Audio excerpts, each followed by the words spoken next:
नमस्कार साथियों, स्वागत है आप सभी का आपकी अपनी पाठशाला पर। मैं हूं अंकित अवस्थी। आप हैं मेरे साथ में एक ऐसे सेशन पर चर्चा करने के लिए जिस सेशन की आप लोगों को 4 दिन से लगातार सुर्खियां विभिन्न माध्यमों से मिल रही हैं। हम लोग भी दिन भर में कम से कम 2 से 3 अपडेट ट्विटर के माध्यम से आप लोगों को दे रहे हैं कि क्या हुआ, कैसे हुआ। ये ट्विटर पर तो हम लोग अपडेट डे 1 से ही दे रहे हैं, लेकिन अब चूंकि इस घटना को 12 सितंबर के बाद आज हम लोग 16 सितंबर के दिन में चर्चा कर रहे हैं कि ऐसा क्या हुआ कि हमारे 4 जाबाज अफसरों की शहादत के बावजूद भी अभी तक मुठभेड़ जारी है आतंकियों के साथ। जैसा कि आप सभी जानते हैं कि कश्मीर के अंदर इस समय गजब लेवल का फ्रस्ट्रेशन चल रहा है आतंकियों के बीच में। फ्रस्ट्रेशन इस बात का कि एक तरफ तो पाकिस्तान की बैंकरप्सी है, तो दूसरी तरफ कश्मीर के लोग अब खुद से पूरी तरह देश की इकोनॉमी के साथ जुड़कर कदम से कदम मिलाते हुए आगे बढ़ रहे हैं। जहां एक और टूरिज्म है, वहीं दूसरी ओर रोजगार के नए अवसर हैं और तीसरी तरफ आने वाला दुनिया का इन्वेस्टमेंट है। ये सभी चीजें आतंकियों को और विशेष रूप से पत्थरबाजों को बड़ा निराश कर रही हैं। जहां एक और सरकार ने हुर्रियत के साथ पूरी तरह सख्ती बरती हुई है, वहीं दूसरी ओर युवाओं को बरगलाने वाले जो नेता थे उनको भी नजरबंद किया हुआ है। वहीं ऐसी स्थिति में बहुत से लोग जिनकी राजनीतिक रोटियां या फिर यह समझिए कि आतंक के दम पर जो पैसे कमाने की कला थी वो इन दिनों ठप हो पड़ी है। ऐसी स्थिति में फ्रस्ट्रेशन का अंजाम क्या होता है वो आज के सेशन में हम लोग आपके साथ में हैं।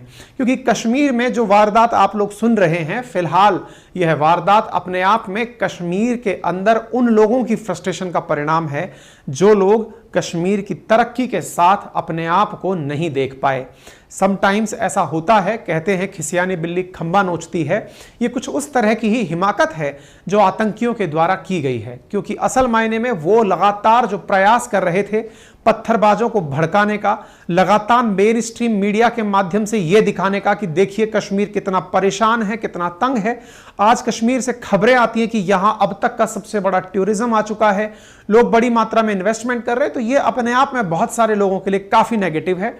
ऐसी स्थिति में एक ऐसी दुखद घटना का हमारा साक्षात्कार होता है जिससे कि 4 दिन से पूरा देश स्तब्ध है और वो इस विषय पर लगातार अब कहीं ना कहीं विमर्श में है कि यार ऐसा क्या है कि हमारे इतने अधिक सैनिक, लगभग 2000 से अधिक सैनिक अखबारों की सुर्खियों में है कि वो सर्च ऑपरेशन में जुटे हैं, लेकिन मुठभेड़ अभी तक नहीं रुकी है। तो चलिए इस घटना के ऊपर प्रकाश डालते हैं।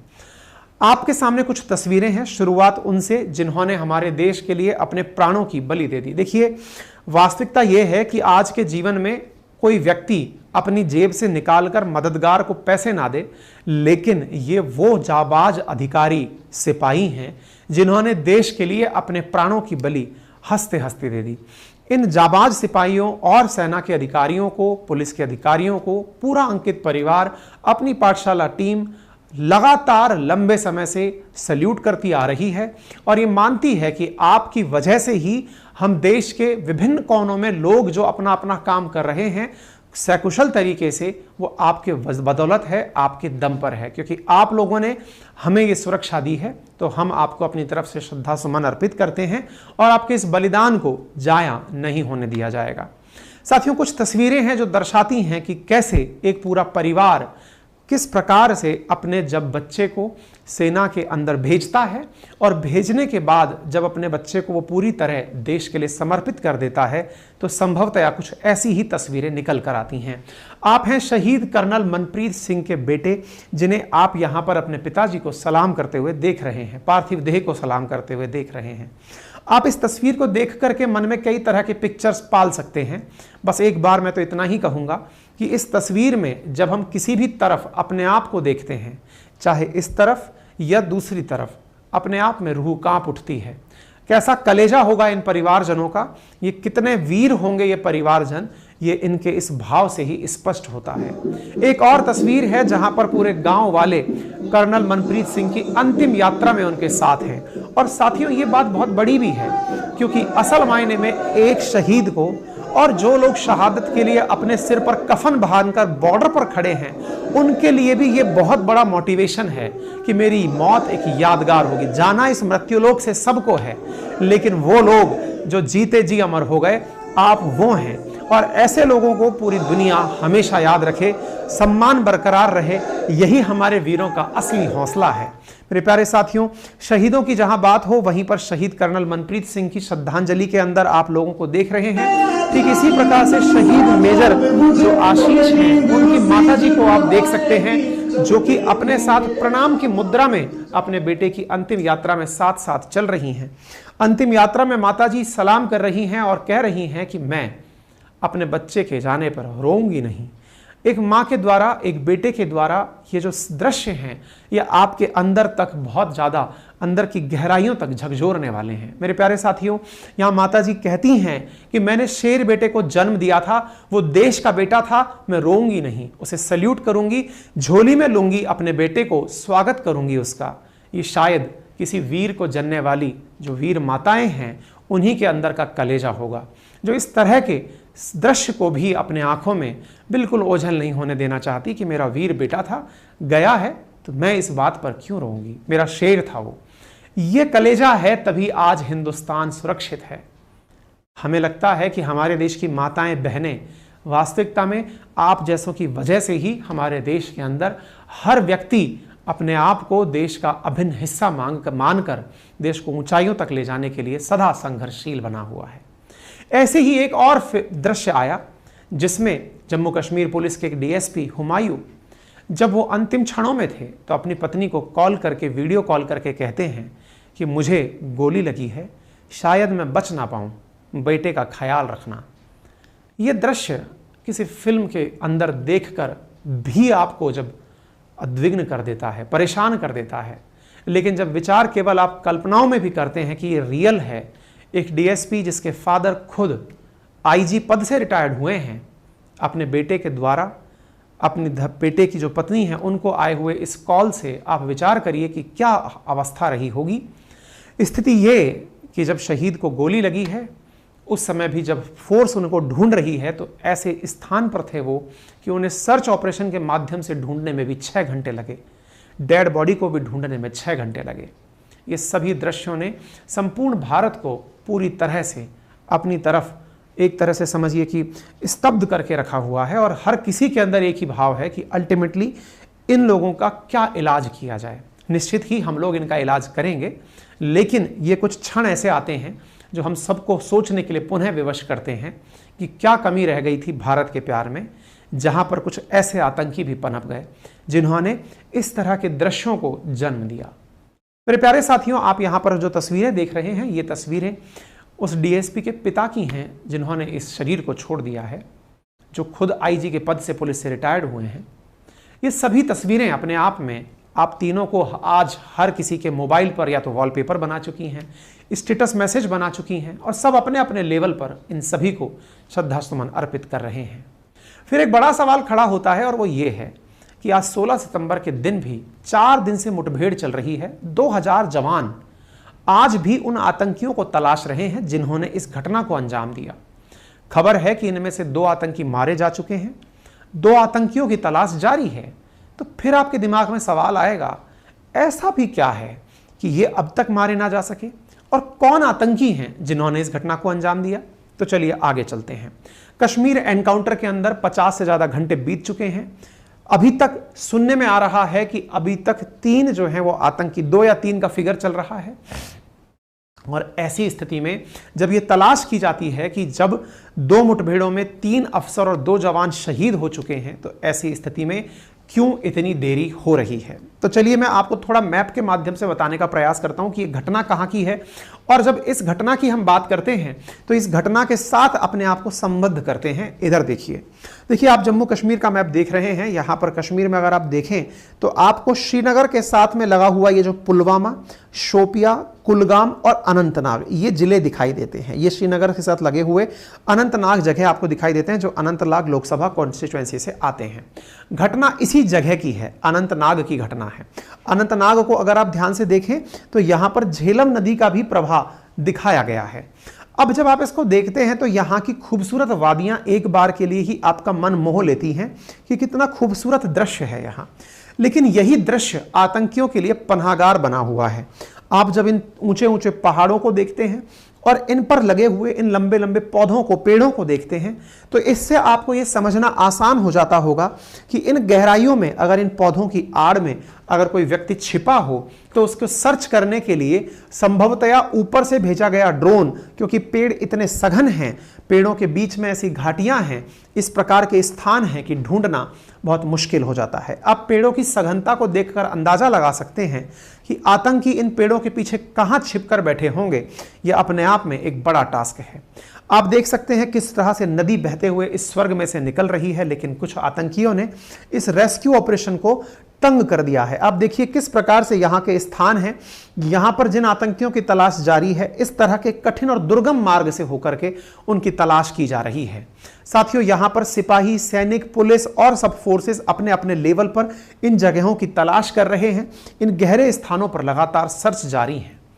अब आपके दिमाग में एक सवाल बनेगा कि अल्टीमेटली यह घटना शुरू कैसे हुई, कहां से यह घटना शुरू हुई, कैसे हुई, तो यह बताइए। ठीक है, तो असल मायने में घटना कुछ उस समय की है जब 12 सितंबर 2023 की सुबह का वक्त था। उस समय खुफिया एजेंसी के कानों में एक खबर सुनाई दी। खबर थी एक मुखबिर के द्वारा। देखिए क्या होता है ना कि जितने भी बड़े ऑपरेशंस होते हैं उसमें पुलिस के द्वारा या सेना के द्वारा अपने लेवल पर कुछ मुखबिर छोड़े जाते हैं जो कि सूचना देते हैं कि सर इस जगह आतंकी छिपे हुए हैं। कुछ लोकल होते हैं, हैंडलर्स होते हैं, उनसे बात की जाती है। एक मुखबिर ने सूचना दी। मुखबिर ने सबसे पहले सूचना पुलिस को दी कि साहब इस जगह इस गांव में आतंकी छुपे हुए हैं। लेकिन ये मुखबिर डबल क्रॉस कर रहा था, डबल एजेंट था। डबल एजेंट मतलब ये पुलिस वालों के सामने तो पुलिस का हमदर्द था और आतंकियों के सामने आतंकियों का हमदर्द था। यानी पुलिस के लिए काम करते करते ये आतंकियों के लिए भी काम कर रहा था। एक तरह से ये डबल क्रॉस करके एक तरह से समझिए कि बिक चुका हुआ मुखबिर था। इसने जम्मू कश्मीर पुलिस को ये खबर दी कि जंगल में एकदम सटीक लोकेशन बताते हुए कि यहां पर लश्कर ए तौयबा के 2 आतंकवादी छिपे हुए हैं। ये खबर जैसे ही 29 साल के जाबाज ऑफिसर हुमायूं को सुनाई दी तो हुमायूं भट्ट तुरंत एक्शन में आ गए। उन्होंने, चूंकि अल्टीमेटली जब पुलिस को यह खबर मिली है तो पुलिस इस काम को अंजाम देने से पहले 19 राष्ट्रीय राइफल्स के कर्नल्स जो सीओ थे उनको इन्फॉर्म करते हैं कि सर एक जॉइंट ऑपरेशन करना है। सेना और पुलिस मिलकर के एक जॉइंट ऑपरेशन प्लान करती है कि सर एक जॉइंट ऑपरेशन करना है। कहीं से मुखबिरी मिली है कि वहां 2 आतंकी छुपे हुए हैं। कर्नल साहब तुरंत मेजर साहब से बोलते हैं, आशीष जी से, कि चलिए कुछ जवानों की टुकड़ी लेकर के अपन इस ऑपरेशन को अंजाम देने चलते हैं। आतंकियों के छिपे होने की सूचना मुखबिर के द्वारा एग्जैक्ट दी गई थी कि इस जगह छुपे हुए हैं, तो बड़ी ही एक्यूरेसी के साथ वो उस जगह जा रहे थे। जब वहां पर पहुंच रहे थे, जब दोनों लोकेशंस पहुंच रही थी, सब जगह इस तरह से पहुंचते हुए सैनिक और सिपाही जा रहे थे। वहां पर घात लगाकर बैठे हुए आतंकी जिन्होंने इस मुखबिर को भेजा था कि जाओ उनको लेकर आओ, तो भाई साहब वहां पर ये पहुंचे हुए आतंकियों ने सेना के जवानों पर और डीएसपी पर गोलियां चला दी। इसी के चलते हुए वो वहीं पर वीर गति को प्राप्त हो गए। ऑपरेशन काफी मुश्किल था। मक्के के खेत, सेब के बगीचे, पहाड़ी के घने जंगल और इसी के बीच में यह ऑपरेशन चल रहा था और यह प्रॉपर तरीके से प्लान किया हुआ हमला था। यानी कि इसकी आतंकी लंबे समय से इंतजार लगा के बैठे थे कि वो आएंगे और तभी जाकर के हम उन पर गोली चलाएंगे। गोली लगते ही सेना के 3 अफसर गिर गए और अफसरों के गिरने के बाद इनमें से एक पहाड़ी की चोटी से गिरकर खाई में गिर गए। डीएसपी हाइड आउट के बगल में ही गिर गए, यानी कि जहां से छुपकर वार किया जा रहा था वहां गिर गए। सेना का जो दस्ता आगे चल रहा था, जिसे हरावल दस्ता कहते हैं, उस दस्ते ने 8 किलोमीटर दूर तक की पैदल यात्रा की। जैसे ही पहाड़ी पर चढ़ने लगे तब तुरंत आतंकियों ने स्नाइपर से अटैक कर दिया। यानी कि रास्ते से 8 किलोमीटर दूर तक तो चलकर जाना पड़ा और वहीं पर घात लगाकर, पहाड़ी से निशाना लगाकर स्नाइपर बैठ करके आतंकी बैठे हुए थे, जिन्होंने गोली चला करके हमला कर दिया। कहते हैं कि आतंकियों के पास इतना असला था कि ये जब सेना का हेलीकॉप्टर बचाव के लिए आया तो उस पर भी हमला कर रहे थे। दहशतगर्द ऊंचाई पर बैठे थे। कारगिल याद करिए, जिस समय पाकिस्तानी पहाड़ियों पर बैठ करके हमारी सेना पर हमला कर रहे थे, कुछ वैसा ही इन दहशतगर्दों ने ऊंचाई का फायदा उठाकर हमारी सेना पर और हमारे पुलिस पर हमला किया और हमला करके पहाड़ी के ऊपर से हमला करने से टारगेट बनाया गया। जवाबी कार्रवाई चल रही थी, लेकिन ये मौके का फायदा उठाकर वहां से निकल लिए। लेकिन इस पूरी घटना में जिस व्यक्ति का नाम सबसे ज्यादा निकल कर आ रहा है वो उजैर खान है। ये आतंकवादी है जिसके ऊपर 10 लाख रुपए का इनाम घोषित हो रखा है। ये जो जंगल है जिस जगह ये घटना हुई है, ये कोकरनाग इलाके का जंगल है और ये उजैर खान यहां का लोकल है, यानी इसी क्षेत्र का आतंकी है, यहीं से पनपा हुआ आतंकी है और इसे इस पूरे जंगल का बारीकी से पता है। जैसे आप में से बहुत सारे लोगों को अपने क्षेत्र का पता होता है कि मेरे क्षेत्र में कौन सी जगह खाई है, कौन सी जगह गुफा मिल सकती है, कहाँ ऊंचे वृक्ष हैं, कहाँ पर छिपा जा सकता है। कुछ उसी तरह से ये जो आतंकी है ये उस जगह का पूरी तरह परिचित है। ए कैटेगरी का आतंकी, A+ कैटेगरी का आतंकी माना हुआ है। 10 लाख रुपए का इसके ऊपर इनाम है। ये लश्कर का आतंकी है। उजैर ने ही ओवरग्राउंड वर्कर्स और जंगल की जानकारी का फायदा उठाकर इस आतंकी घटना को अंजाम दिया है। यहां पर बात सुनने में आ रही है कि असल मायने में यह पूरी कहानी एक मुखबिर की गद्दारी के कारण निकल कर आई। आप में से कुछ लोग कहेंगे कि सर ऐसे तो मुखबिर पर यकीन ही नहीं करना चाहिए, लेकिन बहुत सारी कार्रवाइयां मुखबिर के कारण सफल भी होती हैं, लेकिन प्रिकॉशंस रख करके ही ये सारे काम करने होते हैं, ठीक है ना। तो इसी का परिणाम निकला कि आज आप इन्हें तस्वीर में देख रहे हैं, नेशन इन्हें सल्यूट कर रहा है। आज आप जो पार्थिव देह जाते हुए देख रहे हैं ये उसी घटना के परिणाम स्वरूप जो जाते हुए आप हमारे अधिकारियों को, उनके पार्थिव शरीरों को देख रहे हैं, ठीक है। अब इससे आगे की बात करते हुए कि ये कौन से बटालियन के थे, तो मैं बता दूं कर्नल मनप्रीत सिंह जो हैं वो कमांडिंग ऑफिसर 19 राष्ट्रीय राइफल्स के थे। मेजर आशीष धोचक जो हैं वो मतलब belonging to 15th 6th light infantry थे। और डेप्यूटी सुपरिटेंडेंट जो हुमायूं भट्ट हैं ये जम्मू कश्मीर पुलिस के अधिकारी थे। जो कर्नल मनप्रीत सिंह हैं इनके दादा ने भी आज़ादी की लड़ाई लड़ी थी। आप 2003 में भर्ती हुए थे और 2005 के अंदर मेजर बन गए थे और 2003 में लेफ्टिनेंट के पद पर ही भर्ती होते हुए कर्नल के पद तक पहुंचे थे। इसी प्रकार से मेजर जो हैं वो दुश्मनों से निपट कर लौटने की बात कहते हुए ही गृह गए थे। आप उनकी माताजी की तस्वीरें देख रहे हैं जिस पर कि बयान पूछा गया। माताजी पूछ रही हैं कब तक हमारे जवान शहीद होते रहेंगे, तो मंत्री का बयान है कि हम इस पर लगातार प्रयास कर रहे हैं। इसके बाद में किस आतंकी संगठन ने इसकी जिम्मेदारी ली, तो द रेजिस्टेंट फ्रंट नाम से एक आतंकी संगठन है अनंतनाग एनकाउंटर में जिसने इसकी जानकारी ली, मतलब जिम्मेदारी ली है। द रेजिस्टेंस फ्रंट UAPA की एक्टिविटीज के बाद पनपा हुआ है। ये लश्कर का एक आउटफिट है और ये कोशिश करता है कि जो लोग सोशल मीडिया पर काफी एंटी गवर्नमेंट हैं उन्हें टारगेट किया जाए, उन्हें अपने साथ लिया जाए। सोशल मीडिया के माध्यम से ये ऑपरेट कर रहा है। फिलहाल के टाइम में ये काफी चैलेंज बना हुआ है जम्मू कश्मीर के अंदर। शुक्रवार को ही जारी जो दहशतगर्दी थी उसके बाद से हेलीकॉप्टर और ड्रोन की मदद ली जा रही है। आप यहां पर पूरी तरह से निगरानी करते हुए सिपाहियों को देख सकते हैं। इस प्रकार से रॉकेट लॉन्चर्स दागकर जहां जहां संभावित एरियाज हैं वहां पर निशाने बनाए जा रहे हैं। चारों तरफ के एरिया को सील कर दिया गया है। ये जहां से भी बचकर निकलेंगे वहां पर मुस्तैदी से सेना तैनात कर दी गई है। पूरी जगह इस प्रकार से प्रॉपर तरीके से मॉनिटरिंग चल रही है और मॉनिटरिंग के माध्यम से उनकी लोकेशंस का पता लगाया जा रहा है। जम्मू कश्मीर पुलिस का कहना है कि अब तक 2 आतंकी मारे जा चुके हैं। ये खबरें आप देख रहे हैं। इसके साथ साथ अनंतनाग एनकाउंटर के अंदर 2000 ऑपरेशन सर्च ऑपरेशन में इन्वॉल्व हैं और आतंकियों की तलाश के लिए ड्रोन का भी उपयोग किया जा रहा है। इसी प्रकार से बड़ी मात्रा में क्वाडकॉप्टर, बड़े हथियार और जासूसी कुत्तों की भी मदद ली जा रही है ताकि इन क्षेत्रों के अंदर छुपे हुए आतंकियों की पहचान की जा सके। देखिए, कुल मिलाकर के ये जो भी घटना हुई है, इस घटना के पीछे एक और घटना जिम्मेदार है और वो क्या है? अब तक 26 आतंकी इस साल मारे जा चुके हैं। ये एक फ्रस्ट्रेशन होता है कि यार अंत में इन लोगों ने हमें मार ही देना है। अब छुपने के लिए, क्योंकि जहां जाते वहां पर कोई हमारा पनाहगार तो है नहीं, तो ये फ्रस्ट्रेशन में चलते चलते कि चलो कुछ नुकसान कर ही चलते हैं, उस तरह की हरकत कर जा रहे हैं। खैर, देश का दुश्मन कोई भी हो, किसी भी भेष में हो, बच नहीं पाएगा। यही आपकी और हमारी आज की प्रेरणा है। बाकी पूरी तरह से अपना अंकित इंस्पायर इंडिया, अपनी पाठशाला, पूरा अंकित परिवार शहीदों की पूरी शहादत को याद रखेगा। और मेरे प्यारे साथियों, जब भी हमारे कोई शहीद होते हैं तो असल मायने में वो आपसे उम्मीद करते हैं कि जो सपनों का भारत उन्होंने देखा, आप उनके सपनों को जरूर पूरा करें। एक ऐसा भारत बनाएं जिससे कि भविष्य में जब उनकी आने वाली पीढ़ियां, आपकी आने वाली पीढ़ियां भारत में हों तो वो बड़े गर्व से कहें कि हमारे इस देश के लिए हमारे परिवारजनों ने शहादत दी थी। फिलहाल के लिए इतना ही। अगर आपको जानकारी पसंद आई हो तो अपने सभी साथियों से साझा करें। चैनल पर नए हैं तो चैनल को सब्सक्राइब करना बिल्कुल ना भूलें। साथियों, एक अनाउंसमेंट है और अनाउंसमेंट ये है कि आप सबसे हमने प्रॉमिस किया था उत्तर प्रदेश प्रशासनिक परीक्षा की तैयारी कराने का, प्रीलिम्स प्लस मेंस के कंप्लीट फाउंडेशन बैच का 15 तारीख तक एडमिशन्स देने का। हमारे एडमिशन्स हमने कल 15 तारीख तक लिए। आज से हमारी क्लासेस शुरू हो चुकी हैं। जिन बच्चों ने एडमिशन्स लिए हैं उनके पास नोटिफिकेशन पहुंच चुके होंगे, नहीं भी पहुंचे हैं तो आज ही पहुंच करके आप अपनी क्लासेस देखना शुरू करिए। क्लासेस शुरू हो चुकी हैं। लेकिन इसी बीच में हमारे पास एक और इंक्वायरी आई और वो ये थी, हमारे टीचर्स ने कहा कि सर आपने और टीचर्स को तो मौका दे दिया है यूट्यूब पर वीडियो डालने का, हमारा नंबर कब आएगा?